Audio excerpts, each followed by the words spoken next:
100세까지 건강하게. 한국인의 건강 수명이 위협받고 있다.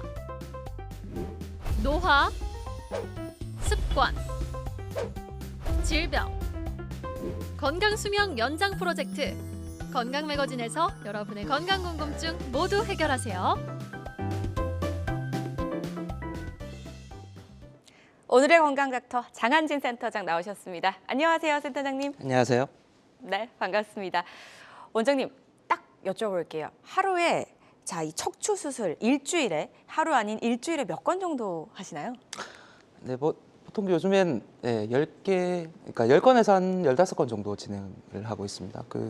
겨울에는 이제 질환 자체가 대부분 이제 척추 질환, 디스크 질환이든 협착증이든 신경계 관련된 질환들이 많은데 요즘 같은 환절기 때 이제 활동량이 많아지시면서 골절 환자들이 좀 더 늘어나는 추세고요. 외상으로 인한 응급 상황들도 많은 상황이죠. 이제 많이 궁금해하시죠? 그렇죠. 많은 분들이 궁금해하십니다. 원장님의 수술 건수도 그렇지만 평소에 얼마나 많은 분들이 척추 질환 관련해서 수술을 받으시는지 또 힘들어하시는지 좀 궁금해하실 것 같아요. 자세하게 한번 들어보도록 하겠습니다. 네, 여기 잠깐 보실게요. 네. 이게 2021년도 건강보험관리공단에서 주요 수술에 대한 통계를 작성한 표를 저희가 요약해서 정리한 건데요. 네. 이제 척추 관련 질환 중에 우리나라 국민의 4명 중 1명이 척추 관련 증상을 병원에 내원을 하시고요. 굉장히 많네요. 예, 많죠. 척추를 수술을 많이 하는 나라일수록 그 발병 비율이 높다고 얘기합니다. 미국은 영국보다 5배가 더 많고 우리나라는 미국의 1.5배, 일본의 3배가 많습니다. 이렇게 얘기하면 제 일반적인 척추 수술이 2021년도에 가장 많이 한 척추 수술 2위가 척추 수술입니다. 이렇게 하면 이 통계만 가지고 얘기를 하면 저희가 이제 척추에 관련해서 무분별하게 수술 많이 하고 있지 않은가에 대한 얘기를 하실 텐데 문제는 뭐냐면 저희 쪽 의료 기술이 지금은 말씀드릴 수 있는 게 세계 최고입니다. 그래서 진단을 잘하고 수술적인 치료 기법 자체도 많이 좋아진 상태.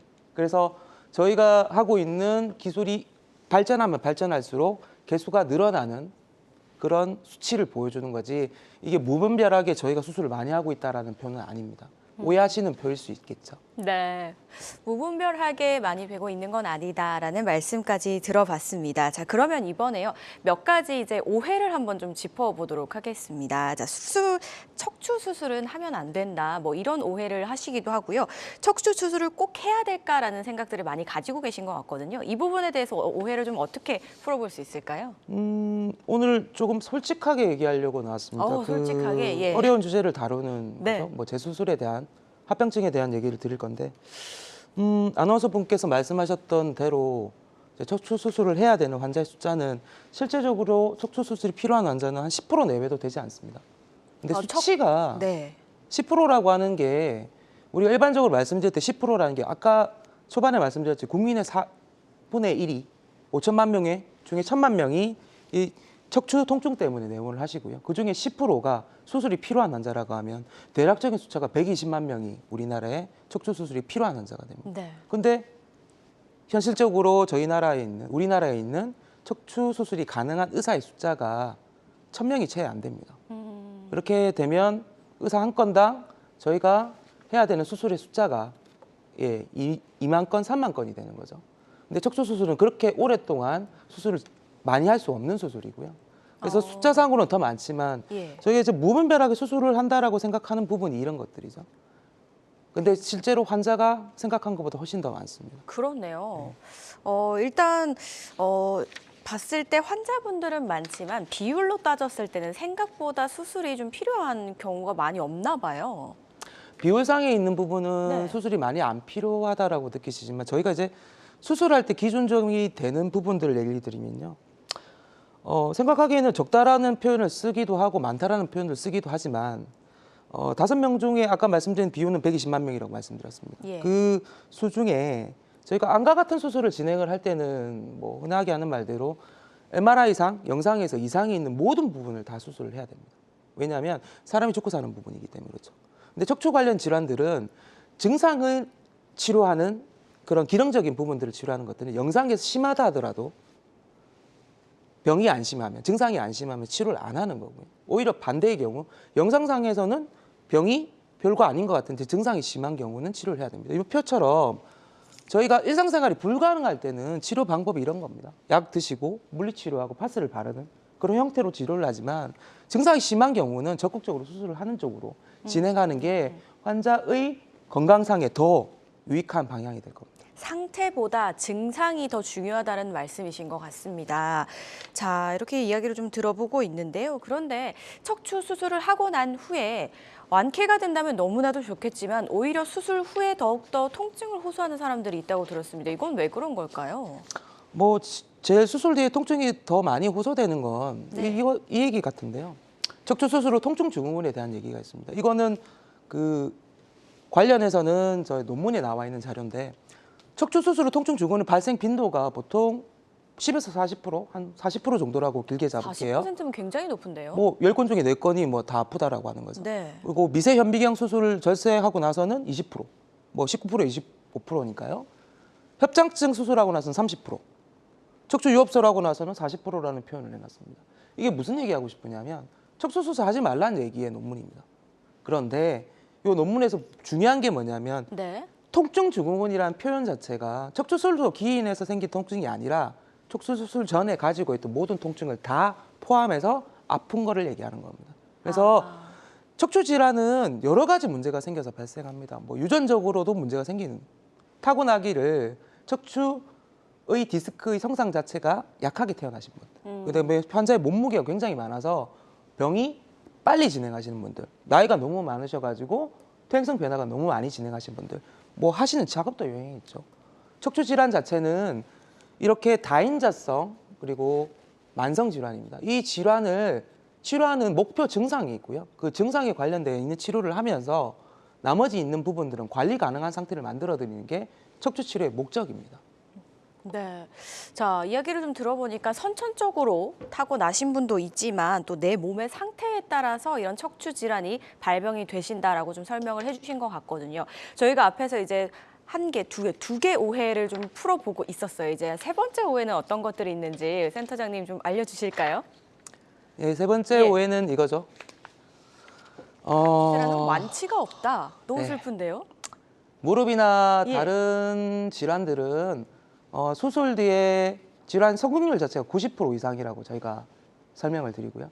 척추 관련 질환들은 거기에 비해서 성공률이 낮기 때문에 수술을 하지 말라는 오해가 많습니다. 척추 질환 자체의 초반에 목표들 말씀드리면 결론적으로는 관리 가능한 상태를 만드는 것이 저희의 목표예요. 그러니까 통증을 제로로 만들어 드릴 수는 없습니다. 뭐 환자분들한테 설명드리는 가장 중요한 첫 번째 얘기는 수술 전에 저는 70점짜리 의사라는 설명을 드립니다. 수술을 통해서 저희가 완쾌 가능한 상태를 만들어 드리고 제로로 만들어 드리는 수술을 하지는 못합니다. 왜냐하면 관절이나 여러 가지의 관절 치환술이나 이런 치환술의 같은 경우는 개수가 작아요. 몸속에 있는 뼈 중에 척추 관련 뼈는 33개가 있습니다. 그 33개 중에 저희가 건드리는 수술을 하는 부위는 1개입니다. 그 부분에 관련되어 있는 목표 증상을 없애고 통증을 관리 가능한 상태로 만들어 드리는 방법을 쓰는 게 지금 현재는 저희가 하고 있는 척추 관련 수술입니다. 필연적일 수밖에 없어요. 그러한 많은 개수에 있는 뼈들이 노화 과정을 거치면서 여러 가지 이유를 들어서 망가져가는 거기 때문에 그런 거를 우리가 필연적이지만 아픈데 방법을 방치하는 게 아니라 작은 수술을 통해서 작게 하면서 환자분의 일상생활에 도움이 되게끔 하기 위한 수술이 저희 목표예요. 네. 그러니까 노화가 있기 때문에 필연적일 수밖에 없고 그리고 척추 수술의 목표는 관리 가능한 상태를 만드는 것이다라고 좀 설명을 해주셨습니다. 자, 지금 장한진 센터장과 함께 척추 수술은 언제 어떻게 해야 하나는 주제로 이야기를 좀 나눠보고 있습니다. 평소에 이제 척추 관련해서 궁금증 있으셨다면 지금 전화를 주시면 좋을 것 같습니다. 02-6677-0012번. 서울 전화 02-6677-0012번으로 전화 주시면 장한진 센터장님과 바로 상담도 가능하시고요. 상담이 좀 부담스럽다 하시는 분들 궁금증만 남겨주셔도 좋으니까요. 많이 연락 주시기 바라겠습니다. 자, 척추 수술 완치는 어렵다라는 오해를 들어보면서 이야기를 나눠봤는데요. 그렇다면 이 척추 수술 후에 재발하는 경우도 분명히 있을 것 같네요. 네, 뭐 척추 수술 자체는 이제 재발하는 경우 네. 분명히 있죠. 그 재발의 원인이라는 게 예. 수술 자체를 통해서 이제 관절의 불안정성이 악화되는 상황들 얘기 드립니다. 뭐 얘기 드리면 이제 너무 많이 제거를 해서 관절이 불안정하게 된다든지 신경 주변에 이제 섬유화라고 해서 딱딱하게 바뀌는 거죠. 그 딱딱한 것들이 신경과 붙으면서 증상을 나타낸다든지 신경이 그 오랫동안 눌려 있는 것 때문에 신경의 성격이 바뀌어서 통증 자체의 형성을 만성 통증으로 느끼신다든지 그 주변 조직의 근육이 약화되는 노화의 과정들을 거치면서 재발이 될 수밖에 없는 상황입니다. 근데 이러한 재발들도 저희가 줄이기 위한 여러 가지 방법을 씁니다. 어떤 뭐 방법들이 최대한 있을까요? 될 수 있으면 예. 작게 하고 그다음 최대한 될 수 있으면 기능적으로 만들어 놓는 방법들을 쓰는 거죠. 뭐 기술의 발전이 아마 그러한 형태로 가기 때문에 좀 더 환자분들한테 수술에 대한 부담감을 줄여드릴 수 있습니다. 네, 의학의 발전을 좀 말씀을 해주시는 것 같아요. 일단 재발의 가장 큰 원인은 노화라고 볼 수 있을 것 같습니다. 그렇게 되면 좀 버티기가 힘들어지니까 그렇죠. 더 재발이 크게 되는 것 같고요. 그렇다면 재발과 이제 합병증도 빼놓을 수가 없을 것 같아요. 이 두 가지를 막을 수 있는 방법이 좀 있을까요? 네, 뭐 없을까요? 이거 얘기 드리면 많은 얘기들이 나올 것 같아서요. 일단은 욕먹을 각오하고 가겠습니다. 척추 수술과 재발과 합병증에 대한 얘기 먼저 하기 전에 네. 합병증에 대한 얘기부터 먼저 드릴게요. 합병증이요? 예. 그 수술에 대한 합병증을 말씀드리면 저희가 환자분들한테 1번으로 설명드리는 게 있습니다. 신경 손상입니다. 신경 손상. 네, 신경이 어떤 수술에 의한 영향이든 그리고 감압하는 과정에서 생기는 문제든 어떤 형태든 간에 신경이 손상되면 그 신경절을 분포하고 있는 신경에 마비가 생깁니다.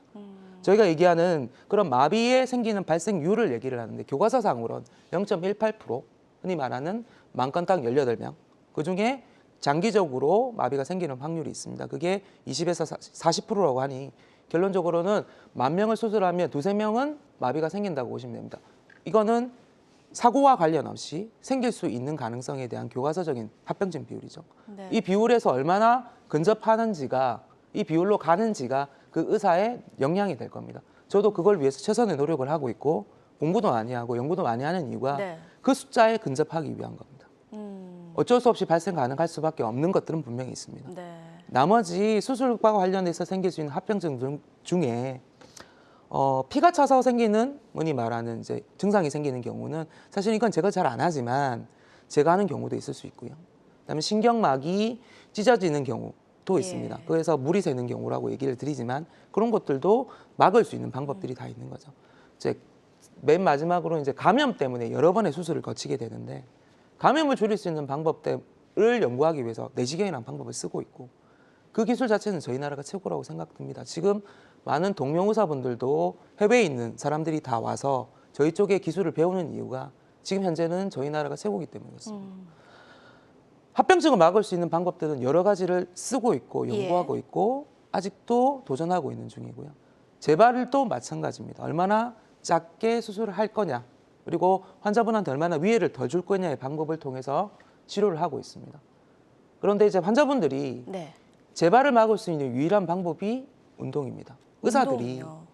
여러 가지 합병증이 발생할 수 있는 여러 가지 요소들을 저희가 막을 수 있는 일을 하더라도 네. 저희가 못하는 게 딱 한 가지가 있습니다. 근육량을 늘릴 수는 없어요. 근육량, 그렇죠. 그래서 운동을 하지 않으면 수술 뒤에 보행을 하지 않으면 수술 뒤에 가만히 계시면 안 됩니다. 운동하셔야 돼요. 그래야 재발을 막을 수 있습니다.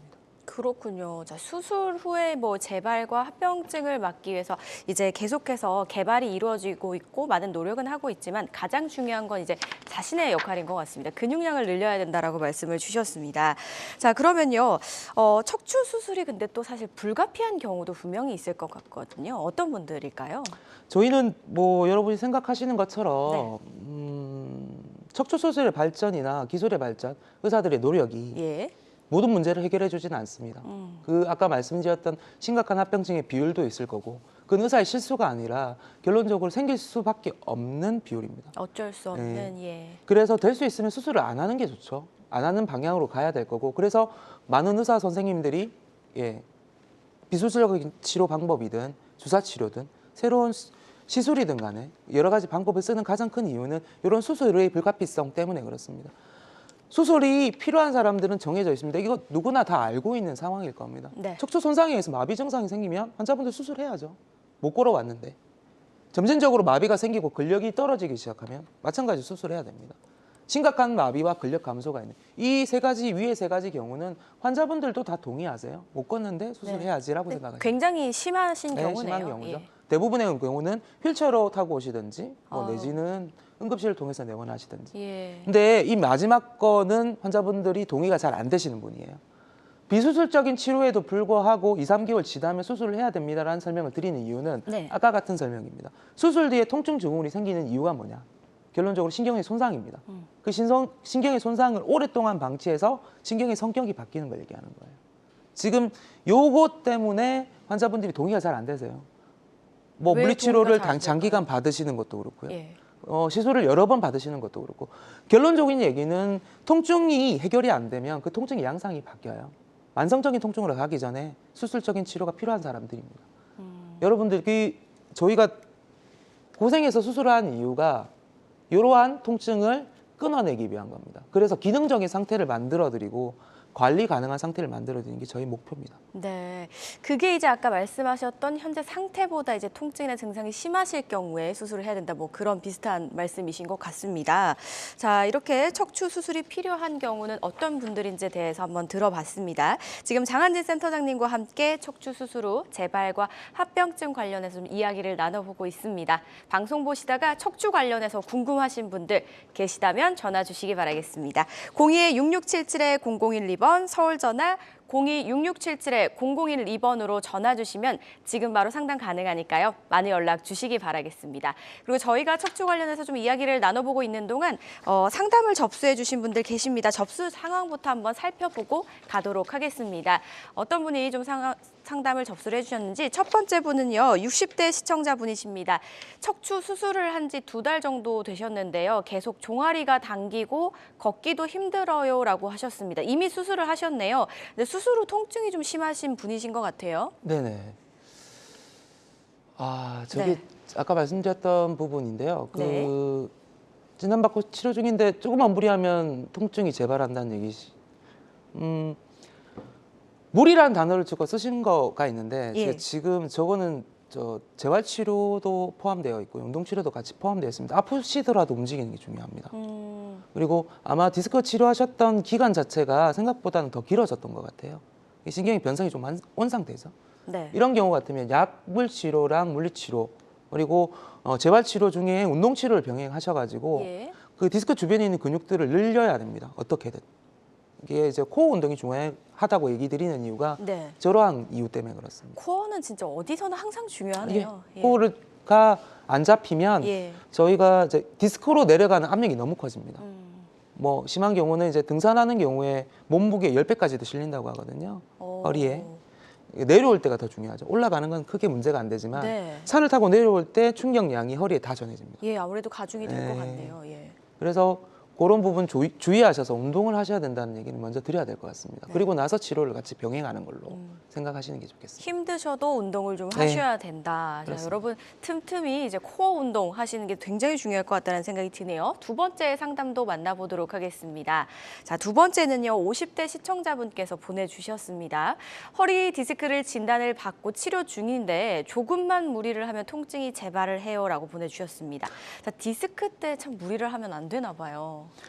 저거 진단받고 네. 치료 중이라고 말씀하셨던 건데 조금만 무리한다는 얘기가 아마 작업 자세가 예. 안 좋으셔서 생기는 부분인 것 같아요. 나중에 뭐 증례 설명에서 말씀드리겠지만 작업 자세를 지키셔야 됩니다. 허리를 굽혀서 뭔가를 하시는 일은 네. 하면 안 되고요.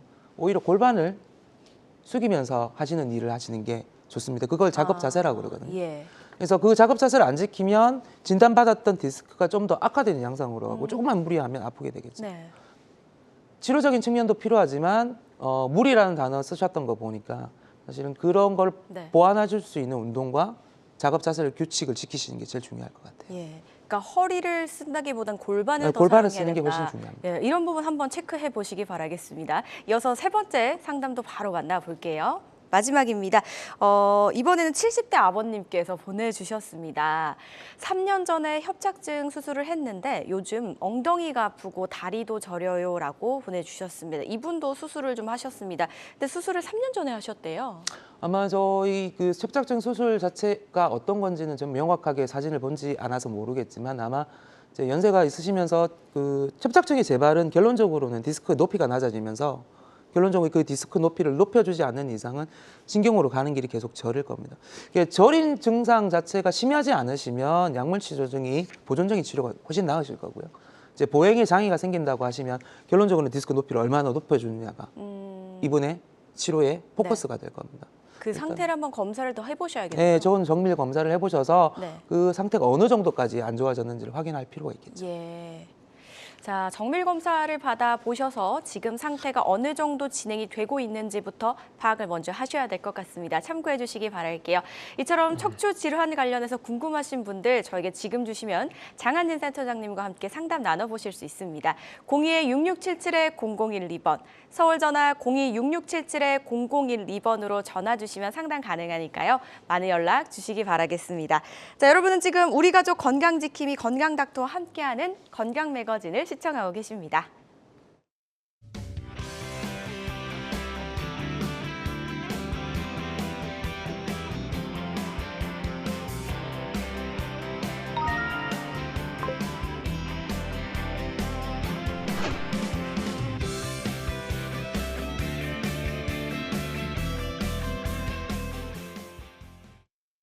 백세까지 건강하게. 한국인의 건강 수명이 위협받고 있다. 노화, 습관, 질병, 건강 수명 연장 프로젝트.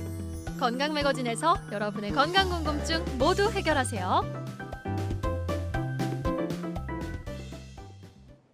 저희 건강 매거진은 다양한 의료 정보뿐만 아니라 생방송 중에 여러분들 궁금한 점 상담 도와드리고 있는데요. 혹시나 생방 놓치신 분들은요, 다시 보기 가능하십니다. 유튜브 검색창에 건강엔 한경, 건강엔 한경을 검색해 주시면 저희 건강 매거진 언제든지 다시 보기 가능하니까요. 많은 검색 부탁드리도록 하겠습니다. 그리고 계속해서 상담 전화는 열려 있습니다. 02-6677-0012번, 02-6677-0012번으로 전화 주시면 척추 질환 관련해서 궁금증 나눠보실 수 있으니까요. 많은 연락 주시기 바라겠습니다. 저희는 첫 번째 전화 연결 한번 해보도록 하겠습니다. 여보세요? 네, 네, 안녕하세요, 시청자님. 네. 네, 전화 주신 분 나이가 어떻게 되실까요? 74예요. 네, 74세시고요. 예, 어머니. 너무 젊어 보이십니다. 어머님, 저희 증상 원장님께 연결해 드릴 테니까요. 설명해 주세요. 예, 어머니 안녕하세요. 네, 안녕하세요. 네, 어머니 안녕하세요. 예, 어디가 많이 저는 네. 74거든요. 네, 어머니. 근데 전에부터 그 MRI를 찍으면요. 네네네. 그 척추 전방 전이증이라고 아. 들었는데 네네. 증상을 전혀 못 느꼈어요. 네, 어머니. 근데 한 70세가 되고부터는 네. 그렇게 이제 증세가 나타나가지고요. 네, 어떤 증세가 어떻게 나타나셨어요? 왜냐면은 저녁에 잠잘 때 쥐가 잘 나요. 그리고 쥐가 많이 나고. 이렇게 체위만 바꿔도 네. 쥐가 나고요. 네네네. 그리고 또 저녁에 잠 자가지고 아침에 일어나면은요. 네네. 잘 때도 모르겠고 그런데 너무 힘들어요. 일어나기가 힘들어요. 아침에 일어나시기 힘드신 거죠? 예, 아침에요. 그러면은 1시간 정도 걷고 나면은 그게 풀리거든요. 네, 어머님. 그래갖고 오후 되면은 탁구도 치고 막 그랬어요. 아, 네. 근데 이제 좀 더 심해져가지고 병원에 갔더니 네. 이제 어떤 의사분은 네. 수술을 해라 그런 분도 계시고요. 네네네. 또 어떤 분은 그냥 수술하지 말고 네네네. 주사 치료하고 네. 약도 먹고 물리치료도 하고 그러지 네. 왜 수술을 생각하느냐 나이가 네. 들면 네. 다 아프다 그러거든요. 네네네. 근데 제가 이제 그 노력은 저는 할 수는 있어요. 네, 근데 어머니. 네. 이제 사람이 아프면은 시기라는 게 있지 않겠는가요? 네네. 근데 내가 시기를 놓치고 있지는 않는가. 그리고 척추 전방 전이증은 네네. 아까 방송을 들어보면은 네네. 까치발을 짚고 배를 네. 내밀고 그렇게 하면은 한 몇 개월, 한 3개월인가 6개월인가 지나면 좋아진다. 네. 그렇게도 하셨는데 네. 전방 전이증도 그게 가능한가도 궁금하고요. 연세가 올해 74세라고 하셨죠, 어머님? 예, 예. 네. 그 지금 앓고 계시는 질환 중에 그 네. 말씀하셨던 게 쥐 내리면 네. 어느 정도 상태신 거예요? 그러니까 못 살겠다 정도입니까? 아니면 뭐 견딜만 하다 이 정도십니까? 뭐 아주 막 못 살겠다는 아니고요. 네네, 어머님. 지가 자주로 나니까 그것도 걱정이죠. 이제 예를 들자면 운전을 하다가도 지가 나보면은 위험할 것 같고요. 네, 저도 그게 제일 걱정됩니다. 네, 특히나 저녁에 잠자다가 뒤적뒤적을 한다든가 발을 이렇게 방향을 바꿀 때 지가 나버려요. 그런 증상이 얼마나 되셨어요, 어머님? 그런 지가 꽤 됐는데 지금은요. 그 주사 치료를 하고 약을 먹고 그러니까 그게 없어졌어요. 아, 어머니 약으로 고전되는 것 같으면 아직 수술 단계는 아니라고 생각됩니다. 아, 그런가요? 예, 그런데 약 네. 드셔도 그런 증상이 재발한다라고 하시면 그때는 수술 생각하셔야 돼요. 예. 지금 현재로는 아직까지는 약 드시면서 증상이 조금 개선되는 방향으로 가는 것 같아요. 그래서 최대한 될 수 있으면 약 드시면서 보존적으로 치료하시고 약을 먹어도 증상이 지속된다고 하시면 그때는 수술을 고려하시는 게 좋습니다. 네. 자, 약을 이제 현재 복용을 하고 계시니까요. 지금 약을 복용한 후에 상태에 따라서 결정이 될 것 같은데요. 좀 지켜보셔야 될 것 같고요. 치료 방법은요. 자신의 상태에 맞게 결정을 하는 게 무엇보다도 중요하기 때문에 꼭 신중한 결정 해보시기 바라겠습니다. 저희는 계속해서 다음 전화도 연결해 볼게요. 여보세요? 예, 안녕하세요. 네, 반갑습니다. 네, 예. 네, 시청자님 연세가 좀 어떻게 되실까요? 68세입니다. 네. 자, 어떤 증상을 좀 가지고 계시고 고민이 어떤 부분인지 저희 원장님 연결해 드릴 테니까 네. 차근차근 설명해 주시기 바랄게요. 네. 네, 아버님 안녕하세요. 네, 안녕하세요. 네, 예. 반갑습니다. 네. 아버님 어디가 많이 불편하세요? 저는 벌써 2014년도에 MRI 검사 결과 척추관 협착 중증 진단이 나왔습니다. 중증이 나오셨다고요? 네, 예, 예. 네. 그래서 병원에서는 뭐 치료 방법이 수술밖에는 방법이 없다고 그래가지고 수술은 뭐 세상 수술은 안 하겠다고 이제 버텨가지고 여태까지 이렇게 왔습니다. 이게 이제 지금도 뭐 엉치 뒤쪽으로 이게 저림 증상이 나타나면서 이제 걸을 경우에 네네네. 예. 이 허벅지로 해서 이제 종아리로 해서 이제 낮에 이제 발바닥 감각이 없는 그런 상황이 되거든요. 진행을 조금 많이 하신 것 같거든요. 그 발가락 감각이 없다는 게 뭐 예. 바른 느낌이 드시는 거예요? 아니면 뭔가 덧대서 바른 느낌이 드시는 거예요? 그냥 감각이 그냥 네, 무디다라는 느낌이 드시는 거죠? 예. 진단 받으신 지 지금 한 8년 지났습니다. 맞습니까? 예. 8년 지났어요. 예. 아버님 지금 협착증을 그렇게 오래 두시면 예. 감각이 조금씩 떨어지기 시작하면서 배뇨장애가 생겨요. 예. 배뇨장애? 네, 소변 예, 보시는 그런 건 어떠세요? 예, 그런 건 없습니다. 아직까지는 없으시고. 예. 저 권해드리는 것부터 말씀드리겠습니다. 예. 그 발바닥의 감각이 사라지시면 사실은 신경의 손상이 많이 진행하고 있다고 생각하시면 돼요. 그래서 겁내하시지만 여러 가지 방법이 있습니다. 그거를 사용하셔가지고 수술적인 치료 고민해 보시는 게 지금 현재로는 맞지 않을까라는 생각이 듭니다. 수술적인 부분을 좀 생각을 해보셔야겠네요. 어쩔 수 없이. 네, 좀 겁이 나서 미루셨지만 어쩔 수 없는 상황이 생길 수도 있습니다. 이런 부분을 좀 잘 고민을 해보셔야 될 것 같아요. 하지만 또 저희가 전화상이다 보니까 진단의 한계는 있습니다. 이 점 참고해 주시기 바라고요. 가까운 병원에 빨리 내원하셔서 치료를 해보시기 바라겠습니다.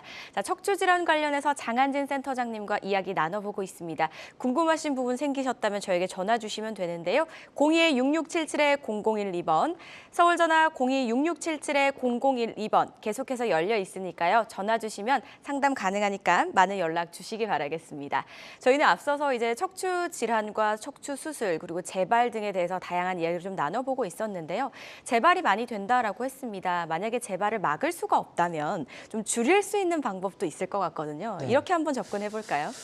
아까 아버님 네. 상담 시청자 상담 드리면서 네. 그 환자분들이 이제 척추 수술에 대한 두려움이 어디서 발생할까라는 고민을 많이 하죠. 몸에 칼 대는 거 무서워하시니까.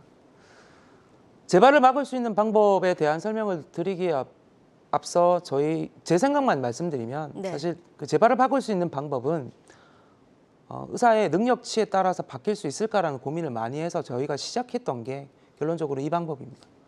양방향 내시경 치료인데요. 네. 의사분들이 동의 안 하시는 부분도 분명히 있기 때문에 그래도 이건 제 생각이라고 말씀드리고 시작을 하겠습니다. 내시경의 장점은 내시경이라는 게 어떤 거냐면 그 몸 안에 있는 구멍 2개를 통해서 수술을 진행하는 겁니다.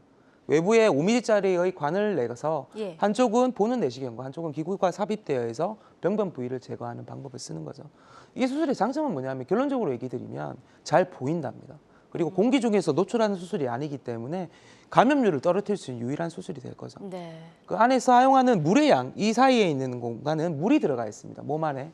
그 공간을 안에서 작업을 하는 수술이라고 생각하시면 눈앞에서 잘 보이기 때문에 필요한 병변만 제거할 수 있는 그런 방법이 됩니다. 이게 제가 생각하는 지금 현재로 재발을 막을 수 있는 방법이 아닐까라고 생각하고 있고 저희 동료들도 비슷한 수술을 하고 있고 이 부분에 대해서 서로 논의를 하고 있지만 적어도 개방선 수술보다는 좀 낫지 않을까라는 그런 감을 가지고 있습니다.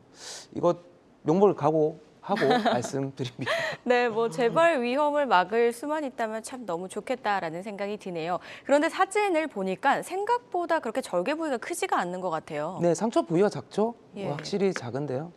이게 상처 부위가 작은 거에 대한 이득은 네.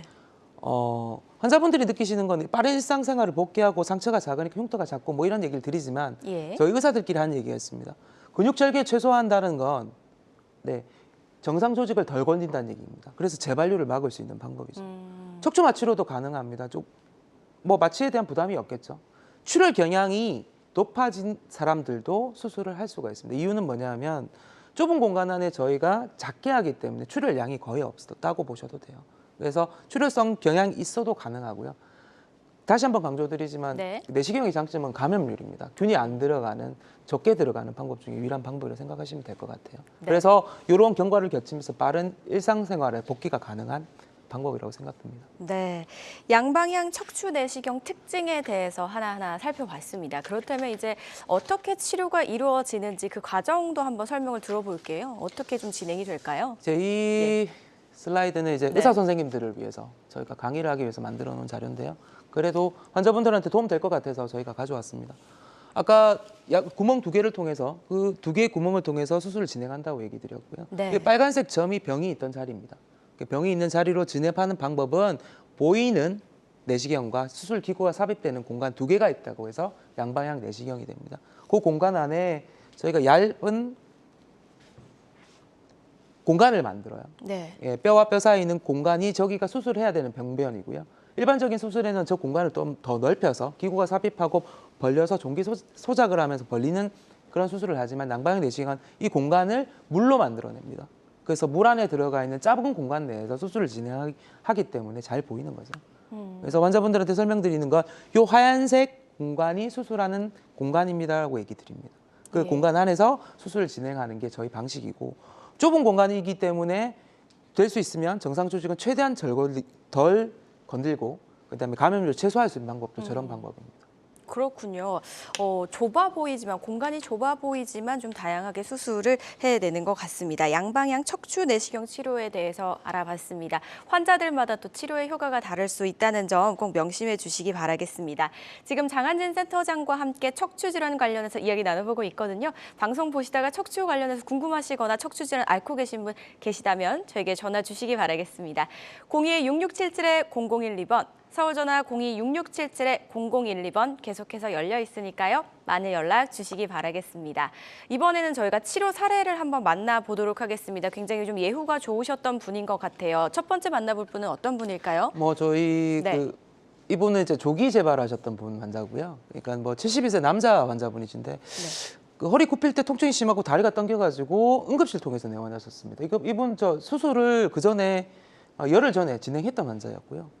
그래서 응급실 내원하셔갖고 찍어보니까 저 노란색 동그라미 안에 튀어나와 있는 까만색 디스크가 예, 있습니다. 보이네요. 그게 신경을 찔러가지고 굽힐 때마다 허리 통증이 심해진 상황이었고요. 그 부분에 있는 내시경 화면이 여기 보이는 중간에 있는 화면이 내시경 수술할 때 보이는 화면입니다. 그 까만색 철로 되어 있는 게 신경 견인기고요.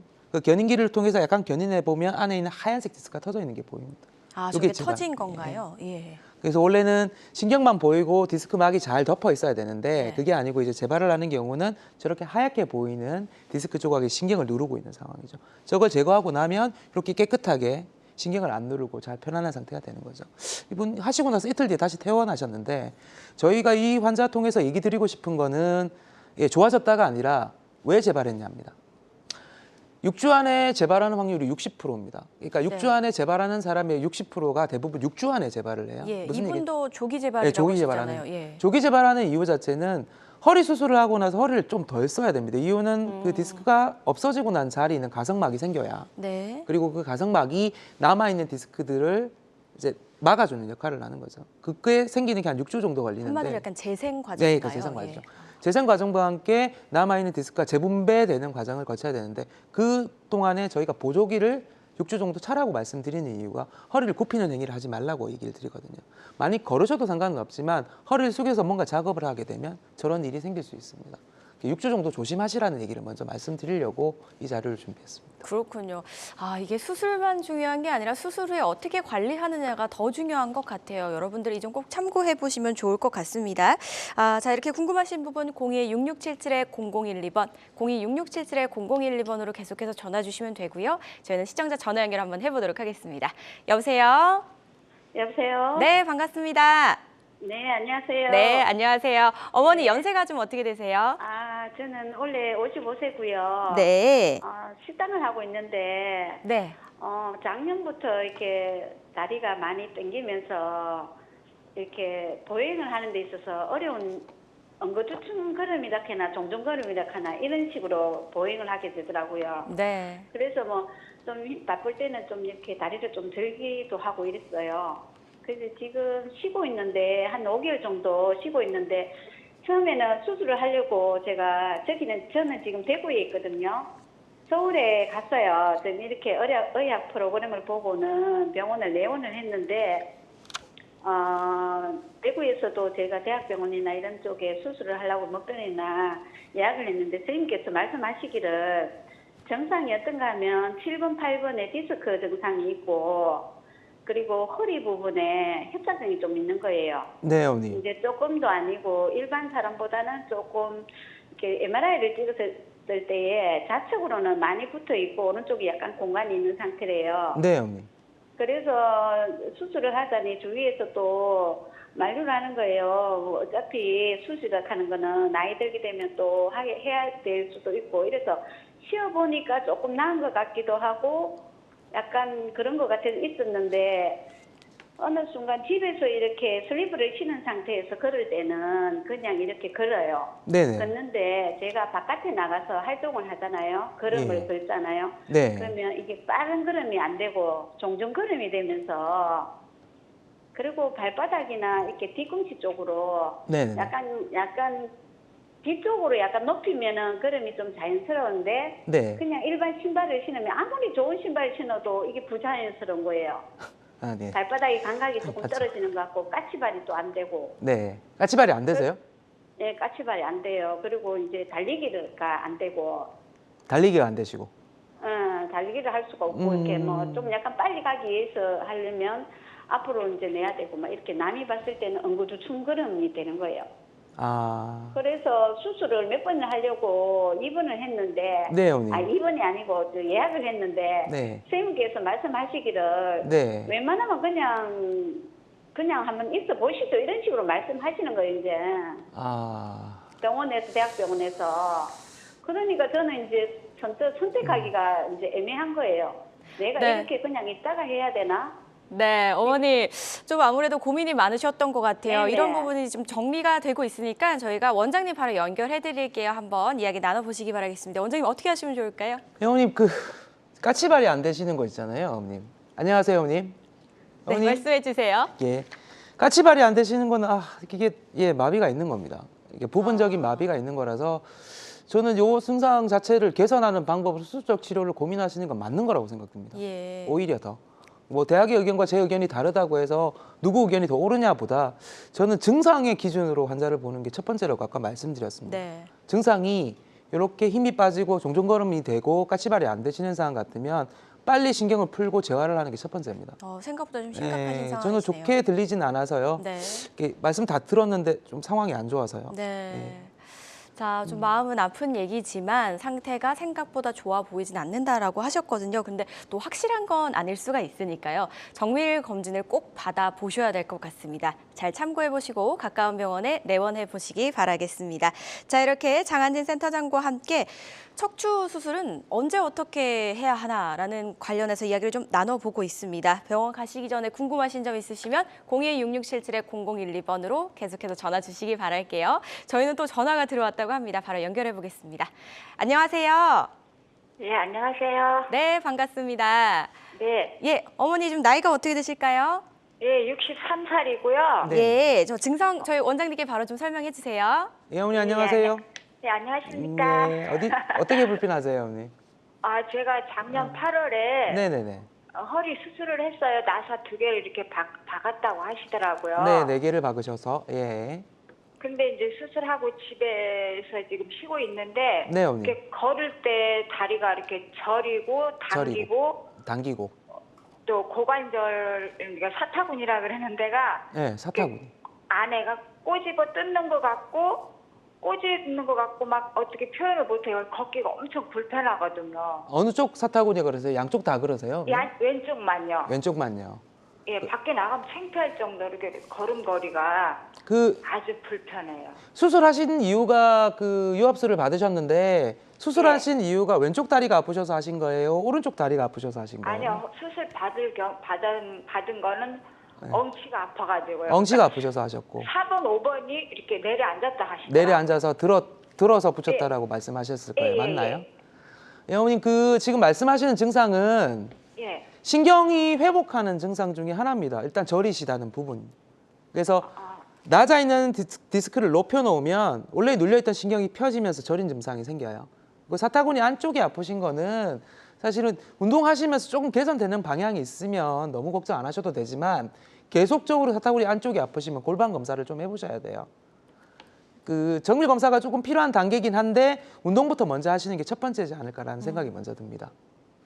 네, 운동부터 해보시고 좀 추이를 지켜보시면 좋을 것 같습니다. 그래도 통증이 계속되시면 가까운 병원에 꼭 내원을 하셔야 된다는 거 절대 잊지 마시고요. 방치하시면 안 된다는 거 꼭 기억해 주시기 바라겠습니다. 자, 저희 상담 전화 계속해서 열려 있으니까요. 전화로 주시면 되고요. 저희는 다음 전화도 한번 연결해 볼게요. 안녕하세요. 여보세요? 예, 여보세요? 네, 안녕하세요. 아버님 연세가 좀 어떻게 되세요? 65세예요? 네, 자 어떤 증상을 겪고 계신지 저희 센터장님께 바로 설명해 주시면 됩니다. 네, 아버님 안녕하세요. 안녕하세요, 아버님. 예, 네, 아버님 어떻게 불편하세요? 그 며칠 전에 그 허리가 이렇게 아파가지고요. 네, 예, 허리가 아파가지고서 그 인근 병원에를 이렇게 갔더니 네네네. 그 척추가 좀 이상이 있는 것 같다고. 네. 근데 지금 집에 이렇게 있는데 옆구리가 있잖아요. 오른쪽 옆구리가. 오른쪽 옆구리가. 예. 너무 아파가지고. 너무 아파가지고요. 예, 집에서 이렇게 지금 누워 있어요. 그래서 이게 이제 오른쪽 옆구리하고 오른쪽 사타구니 있는 데가. 사타구니랑 옆구리가 아프시다. 예, 예. 네. 이렇게 바지를 입으려고 이렇게 다리를 들면은. 네. 예, 예. 오른쪽에 사타구니하고 옆구리가 거기가 이렇게 아파요. 예, 예. 오른쪽 다리를 들면 허리가 아프세요? 아니면 다리가 아프세요? 예, 예. 아니, 저기 허리가. 허리가 아프세요? 예, 예. 그게 생긴 지가 얼마 되셨죠? 지금 아프신 게? 그것이 아마 한 보름 정도 된 것 같아요. 아, 보름 정도 되셨고요. 어떤 이벤트가 있으셨어요? 다친다든지? 그런 건 그런 건 없으셨고요. 없었어요. 아, 그 엑스레이만 찍어 보시고 지금 말씀을 그쪽 병원에서 하신 거잖아요. 그렇죠.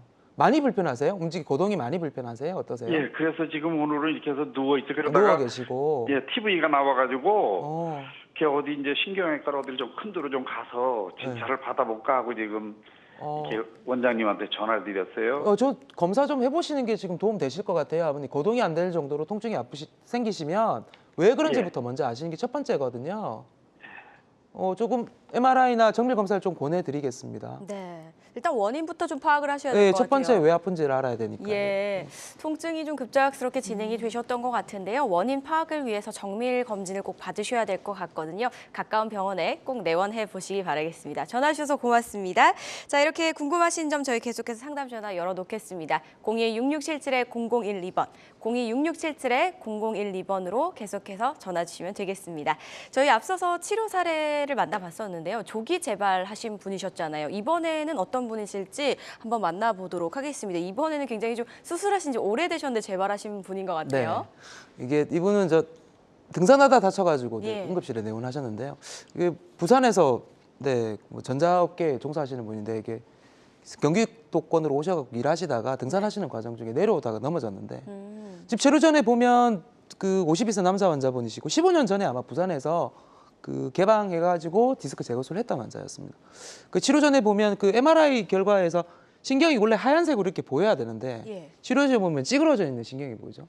그 앞에 보면 제 디스크가 살짝 나와서 검은색 디스크가 안 좋은 거니까 나와서 누르는 상태인데 요거 때문에 너무 다리가 아파가지고 못 걸어서 응급실 내원하셨고 수술적 치료를 진행하면서 내시경을 봤는데 여기 아까는 그 신경 자체가 예쁘게 보인다면 여기는 뭉게뭉게한 신경들이 보일 겁니다.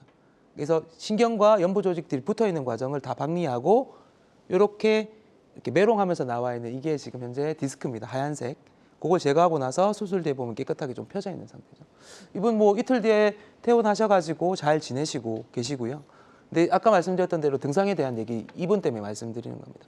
장기 재발이라고 해서 네. 새로운 재발이라고 볼 거냐. 저는 이분은 그냥 새로 생겼다라고 판단하는 게 맞습니다. 새롭게 다시 나타난 네. 거다. 15년 뒤에 생기는 재발을 재발이라고 생각하지 않고요. 그 전에 다 완성되어 있는 디스크였을 거고.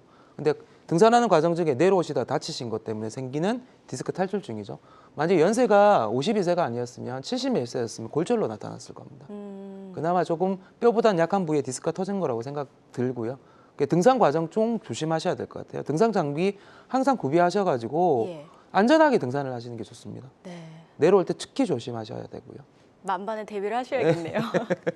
네, 준비성이 아주 중요한 것 같아요. 50대 남성분의 사례 만나보셨습니다. 비교적 예후가 좋았던 사례고요. 치료의 효과는 환자들마다 다를 수 있다는 점 꼭 기억해 주시기 바라겠습니다. 다음 사례도 한번 만나보도록 하겠습니다. 자, 이분도 재발의 사례실까요? 네. 5년 전에 수술하셨네요. 네. 얘기는 이제 이분 사례를 제가 가져온 이유는 예. 디스크 수술하고 나서 재발을 5년 전에 수술하고 나서 지금 재발하신 건데요. 오른쪽 발목에 힘이 없으셔가지고 휠체어 타고 오셨습니다. 이분 75세 남자 환자분인데 네. 땅이 5만 평이세요. 농산일을 너무 열심히 하십니다. 혼자서 다 하시고요. 그러면서 디스크가 제거했던 디스크 4번, 5번 디스크가 뼈가 밀리면서 아까 말씀드렸던 그 시청자분하고 말씀드렸던 뼈가 전방 전이증이라고 표현했던 게 저거거든요. 뼈와 뼈 사이가 간격이 안 맞아가지고 밀려나가는 상태를 저희가 전방 전이증이라고 하고요. 그 전방 전이증을 교정하는 방법은 결론적으로는 유압술밖에 없습니다. 들어 올려서 붙여야 되겠죠. 그 왼쪽 사진에 보면 들어 올려서 앞 뒤에 있는 그 뼈와 뼈 사이 간격을 맞춰놓고 수술을 끝내는 환자인데 이거 가져온 이유는 수술이라는 게 모든 게 답이 아니라고 말씀드렸던 부분 아까 설명드렸던 기억나실 거예요. 네네. 재발은 어떠한 형태에서 나타나느냐 과도한 노동입니다. 작업자 수치가 안 지키고 5만 평이라는 데는 땅을 혼자서 관리하는 혼자서, 건 예. 불가능하죠. 근데 그 불가능한 걸 우리 아버님 어머님들이 하고 계세요. 예, 뭐 여러 가지 방법이 필요하겠지만 줄이라는 것밖에는 제가 드릴 수 있는 얘기는 없고요. 그다음에 작업자 수칙 좁혀서 허리 숙여서 반매하시는 거 안 됩니다. 앉아서 하십시오 그냥. 퍼즐로 앉아서 하는 게 훨씬 더 좋습니다. 방송 용어가 아닌데 죄송합니다. 네, 자, 굉장히 좀 무리를 하셨던 분인 것 같은데요. 평소에 자세 너무나도 중요하니까 자세와 운동 병행하는 거 꼭 잊지 마시기 바라겠습니다. 치료 효과는 환자들마다 다를 수 있다는 점 꼭 기억해 주시기 바랄게요. 저희는 상담 전화는 계속해서 열려 있습니다. 생방송 중에 상담이 가능합니다. 02-6677-0012번, 서울 전화 02-6677-0012번 지금 전화 주시면 장한진 센터장님과 척추 질환 관련해서 이야기 나눠보실 수 있으니까요. 많이 연락 주시기 바랍니다. 바라겠습니다. 자, 이번에도 사례를 만나보도록 하겠습니다. 허리 디스크도 있고 또 척추관 협착증으로 또 이 수술을 받는 분도 계신데요. 이분들도 도움이 되시는지 사례 한번 바로 만나볼까요? 예, 디스크 질환과 협착증에 관계되어 있는 질환은 조금 차이가 있습니다. 네. 디스크는 단순하게 재발하는 경우도 있고요. 재발을 안 하는 경우도 있어요.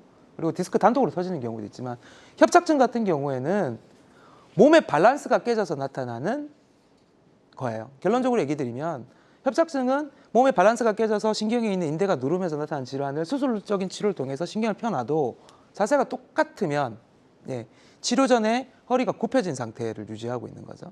그리고 뼈와 뼈 사이가 안 맞아가지고 허리를 굽힌 상태로 찢게 됩니다. 이렇게 되면 양다리가 아프고 저려서 심해서 못 걸어서 휠체어 타고 오세요. 예. 그다음에 신경, 저 내시경에서 신경을 펴놓고 안쪽에 있는 보형물을 넣어서 바로 맞춰 놓으면 몸의 중심 라인이 몸 안에 들어갑니다. 다시 펴지셨네요. 네. 네. 그러니까 밸런스를 맞추는 게 첫 번째입니다. 협착증의 재발은 결론적으로 밸런스가 깨져서 생기는 거고요. 이런 일이 생기서 숙인 상태를 오래 유지하시면 골반이나 무릎이나 발목까지도 다 영향을 받기 때문에 이 치료의 목적은 몸의 균형을 얼마나 맞춰줄 거냐의 문제입니다. 네, 협착증과 디스크 각각 치료 사례 만나보셨습니다. 치료 효과는 환자들마다 다를 때는 좀 기억해 주시고요. 자, 이런 분들이 이제 병원에 내원해서 치료를 받으실 텐데요. 치료 전에 좀 주의사항 짧게 한번 들어보겠습니다. 저희 치료 전에 주의사항은 네. 명확하게 진단을 하는 거고요. 명확하게 치료를 하는 건데 저희 이제 지금 마지막으로 정리해서 말씀드리면요. 척추외과 의사들은 최선을 다해서 합병증을 막고 재발을 막으려고 최선을 다합니다. 그리고 그렇게 하기 위해서 여러 가지 연구를 하고 있고 지금까지도 많은 노력을 기울이고 있습니다. 저희를 믿어주시면 관리 가능한 증상으로 보답드리겠습니다. 네. 의사들 좀 믿어주십시오. 나요 질환 있으신 분들 정확한 진단이 무엇보다도 중요합니다. 모든 치료법에는 부작용이 따를 수가 있고요. 전문의와 상담을 통해서 적절한 치료를 받는 게 무엇보다도 중요하다는 점 기억해 주시기 바라겠습니다. 장한진 센터장과 이야기 나눠봤습니다. 인사드릴게요. 고맙습니다. 네, 실시간 시청자 상담은 생방송 중에 가능하다는 점 기억해 주시고요. 다시 보기는 유튜브 건강엔 한경, 건강엔 한경을 검색해 주시면 되니까요. 많은 검색 부탁드리도록 하겠습니다. 시청해 주신 여러분 고맙습니다.